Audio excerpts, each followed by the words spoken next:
Everyone, मैं हूं Maryam Khan, financial adviser और पॉलिसी हब के यूट्यूब चैनल में आप सभी का फिर से स्वागत है। LIC के अदर प्लान्स के वीडियोस हमारे चैनल पर ऑलरेडी अवेलेबल है विद एग्जांपल्स। आप सारे ही प्लान को डिटेल्स में हमारे चैनल पर देख सकते हैं। आज हम LIC के एक नए प्लान के बारे में बात करेंगे जो कि है बीमा ज्योति प्लान। वीडियो स्टार्ट करने से पहले अगर आपने हमारे चैनल को अभी तक सब्सक्राइब नहीं किया है तो कर लीजिए, ताकि आपके पास इंश्योरेंस रिलेटेड और भी अपडेटेड इन्फॉर्मेशन आती रहे। तो सबसे पहले हम बात करते हैं कि बीमा ज्योति प्लान क्या है। बीमा ज्योति प्लान प्रोटेक्शन और सेविंग दोनों का ही एक बेस्ट कॉम्बिनेशन ऑफर करता है। तो सबसे पहले इस प्लान के हम एलिजिबिलिटी क्राइटेरिया की बात करेंगे। इस प्लान में मिनिमम सम इंश्योर्ड 1 लाख है और मैक्सिमम सम इंश्योर्ड पर कोई भी लिमिट नहीं है। मिनिमम एंट्री एज की बात करें तो मिनिमम एंट्री एज इसके अंदर 90 डेज है, मैक्सिमम एंट्री एज 60 ईयर्स है। पॉलिसी टर्म की बात करें तो इस प्लान में 15 साल से लेकर 20 साल तक का पॉलिसी टर्म ऑप्ट कर सकते हैं। और प्रीमियम पेइंग टर्म की बात करें तो प्रीमियम पेइंग टर्म आप जितने भी ईयर का पॉलिसी टर्म ऑप्ट करते हैं उससे 5 साल कम तक प्रीमियम पे करना पड़ता है। बीमा ज्योति प्लान में मिनिमम मैच्योरिटी एज 18 ईयर्स है और मैक्सिमम मैच्योरिटी एज 75 ईयर्स है। अगर हम इस पॉलिसी के अंदर डेट ऑफ कमेंसमेंट यानी कि रिस्क स्टार्ट होने की बात, तो अगर पॉलिसी होल्डर की एज 8 साल से कम है तो रिस्क यहाँ पर 2 साल के बाद स्टार्ट होता है, और अगर पॉलिसी होल्डर की एज 8 साल से ज़्यादा है तो रिस्क तुरंत ही स्टार्ट हो जाती है। और अगर हम वेस्टिंग की बात करें इस पॉलिसी के अंदर, अगर पॉलिसी एक माइनर के नाम पर ली गई है तो ये पॉलिसी ऑटोमेटिकली वेस्ट हो जाएगी जब पॉलिसी होल्डर 18 ईयर्स का हो जाएगा, और ये पॉलिसी होल्डर और कंपनी के बीच में एक कॉन्ट्रैक्ट बन जाएगी। अब हम बीमा ज्योति प्लान के अवेलेबल ऑप्शनल राइडर्स की बात करते हैं। तो इस प्लान के अंदर 5 ऑप्शनल राइडर्स हैं। पहला है accidental death and disability benefit rider. इस राइडर को इनफोर्स पॉलिसी के अंदर कभी भी ऑप्ट किया जा सकता है। इस राइडर को 65 साल की एज से पहले कभी भी ऑप्ट कर सकते हैं। और अगर इस राइडर के बेनिफिट की बात करें तो इसके अंदर अगर एक्सीडेंट डेथ हो जाती है तो ऐसे केस में कंपनी लमसम अमाउंट प्रोवाइड कर देती है। दूसरा राइडर है एक्सीडेंट डेथ बेनिफिट राइडर। इस राइडर को भी पॉलिसी में इनफोर्स पॉलिसी के अंदर कभी भी ऑप्ट किया जा सकता है और 65 साल की एज से पहले भी। सेम इस पॉलिसी के अंदर भी माइनर इसे ऑप्ट नहीं कर सकते हैं, और अगर एक्सीडेंट की वजह से डेथ होती है तो ऐसे केस में कंपनी एक्सीडेंट बेनिफिट सम इंश्योर्ड का लमसम अमाउंट प्रोवाइड करती है।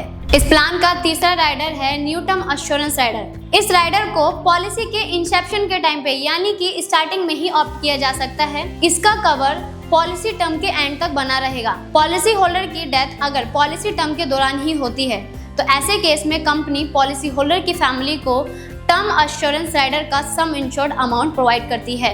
नेक्स्ट राइडर है new critical illness rider. New critical illness rider को भी पॉलिसी के इंसेप्शन के टाइम पर ही ऑप्ट किया जा सकता है और इसका कवर भी पॉलिसी टर्म के एंड तक बना रहता है।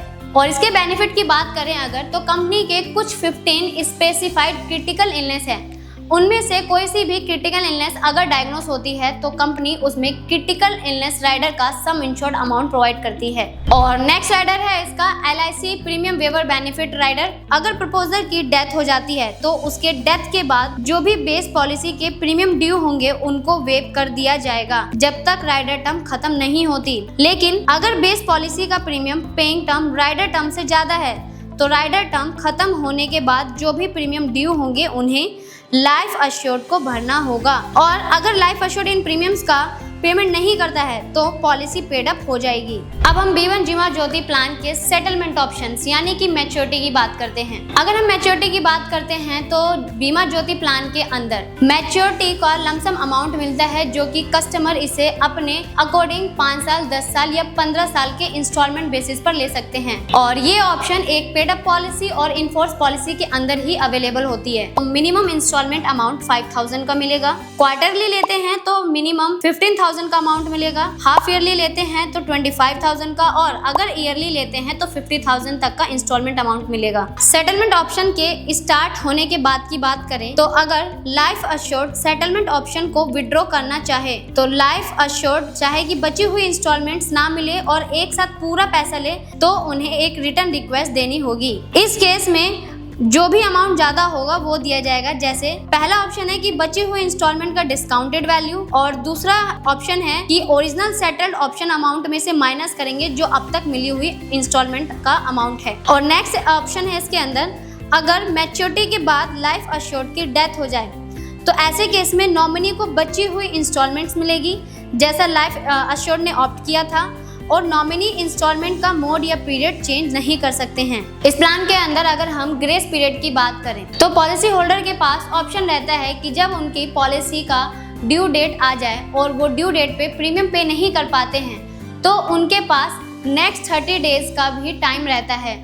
उनको उस 30 दिन के अंदर पेमेंट करनी होती है। अगर उस 30 दिन के अंदर भी पेमेंट नहीं की जाती है तो वो पॉलिसी लैप्स हो जाएगी और इस पे कोई भी बेनिफिट एप्लीकेबल नहीं होगा।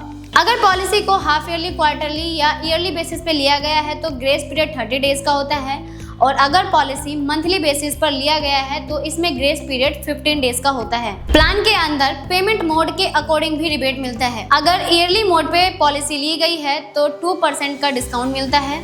पॉलिसी हाफ ईयरली बेस पे लिया गया है तो 1% का डिस्काउंट मिलता है। और अगर हम सम इंश्योर्ड वाइज बात करें तो अगर पॉलिसी होल्डर ने 1 लाख से लेके 2,75,000 तक का सम इंश्योर्ड ऑप्ट किया है तो इस पे कोई भी रिबेट नहीं है। और अगर पॉलिसी होल्डर ने 3 लाख से लेके 4,75,000 तक का सम इंश्योर्ड ऑप्ट किया है तो ऐसे केस में कंपनी पर 1000 के बेसिक सम इंश्योर्ड पर 4 रुपए का रिबेट देती है। और अगर पॉलिसी होल्डर ने 5 लाख से लेकर 9,75,000 तक का सम इंश्योर्ड ऑप्ट किया है तो ऐसे केस में कंपनी पर 1000 ऑफ बेसिक सम इंश्योर्ड पर 5 रुपए का रिबेट प्रोवाइड करती है। और अगर 10 लाख या उससे अबव की पॉलिसी ली गई है तो ऐसे केस में कंपनी पर 1000 ऑफ बेसिक सम इंश्योर्ड पर 6 रुपए का रिबेट प्रोवाइड करती है। और अगर पॉलिसी टर्म सेलेक्ट करने के ऊपर बात करें तो अगर पॉलिसी होल्डर ने 10 साल से लेकर 14 साल तक का पॉलिसी टर्म ऑप्ट किया है तो इसमें पॉलिसी होल्डर को 7.5% का रिबेट मिलता है।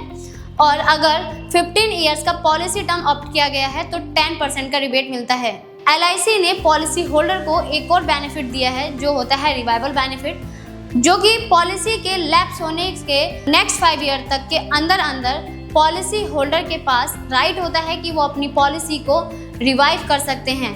पर ऐसे केस में कंपनी पॉलिसी होल्डर से सारे due premium with interest charge करती है। इस प्लान के अंदर अगर हम सरेंडर वैल्यू की बात करें तो पॉलिसी को इस प्लान के अंदर कभी भी सरेंडर किया जा सकता है, पर शर्त ये होती है कि कॉन्जिक्यूटिवली 2 ईयर का प्रीमियम पे किया जाना चाहिए। साथ ही इस प्लान के अंदर लोन फैसिलिटी भी अवेलेबल है। अगर पॉलिसी में कम से कम 2 साल तक का प्रीमियम पे किया गया है तो इनफोर्स पॉलिसी में पॉलिसी होल्डर 90% तक का लोन ले सकते हैं, और अगर पॉलिसी पेड अप है तो इसमें 80% तक का लोन मिलता है। और लोन पर इंटरेस्ट चार्ज IRDA के अकॉर्डिंग जो भी एप्लीकेबल होगा वो चार्ज किया जाएगा। फ्री लुक पीरियड की बात करें तो पॉलिसी होल्डर के पास ऑप्शन रहता है 15 दिन का कि अगर उन्हें लगता है कि ये पॉलिसी उनके लिए सूटेबल नहीं है या कंपनी के किसी भी टर्म एंड कंडीशन से वो एग्री नहीं है तो वो अपनी पॉलिसी को पेमेंट के बाद विदिन 15 डेज के अंदर अपनी पॉलिसी को कैंसिल करवा सकते हैं। इस प्लान के अंदर अगर हम सुसाइड एक्सक्लूजन्स की बात करें तो अगर लाइफ एश्योर्ड ने रिस्क कमेंसमेंट डेट के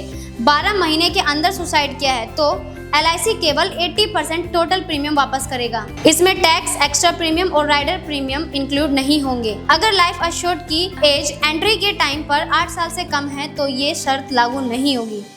दूसरा होता है कि अगर पॉलिसी रिवाइव होने के 12 महीने के अंदर लाइफ एश्योर्ड ने सुसाइड किया है तो जो ज़्यादा होगा उसका 80% टोटल प्रीमियम या फिर पॉलिसी का सरेंडर वैल्यू जो भी ज़्यादा हो दिया जाएगा। और अगर लाइफ एश्योर्ड की एंट्री एज 8 साल से कम है या पॉलिसी लैप्स हो चुकी है तो बिना पेड अप वैल्यू का अमाउंट मिलेगा। तो चलिए इस प्लान को हम एक एग्जाम्पल के थ्रू समझते हैं। इसमें हम एज लेंगे 30 ईयर्स, सम इंश्योर्ड हमारा 10 लाख होगा इसके अंदर, और पॉलिसी टर्म हमने इसमें 20 साल का लिया है और प्रीमियम पेइंग टर्म 15 साल का है। तो इसके अकॉर्डिंग आप फर्स्ट ईयर का प्रीमियम स्क्रीन पर देख सकते हैं। जैसा अगर ईयरली बेस पर पेमेंट की गई है तो ईयरली बेस पर प्रीमियम आएगा 81,803 रुपीज़।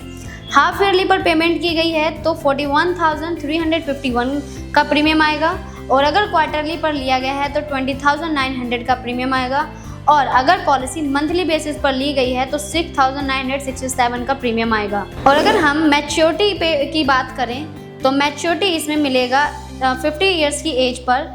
हमारा इसमें sum assured plus guaranteed addition मिलेगा सम इंश्योर्ड हमारा 10 लाख था और गारंटेड एडिशन भी हमें इक्वल टू सम इंश्योर्ड के मिलेगा, जो कि हमारा हो गया 20 लाख। आई होप कि आपको ये पूरा ही प्लान बहुत अच्छे से समझ आया होगा। आप चाहते हैं कि हम किसी पर्टिकुलर टॉपिक पर, किसी पर्टिकुलर प्लान पर वीडियो बनाएं, तो आप हमें वो भी सजेस्ट कर सकते हैं। अगर आपको ये वीडियो अच्छी लगी तो वीडियो को लाइक करें, शेयर करें और हमारे यूट्यूब चैनल को सब्सक्राइब करें।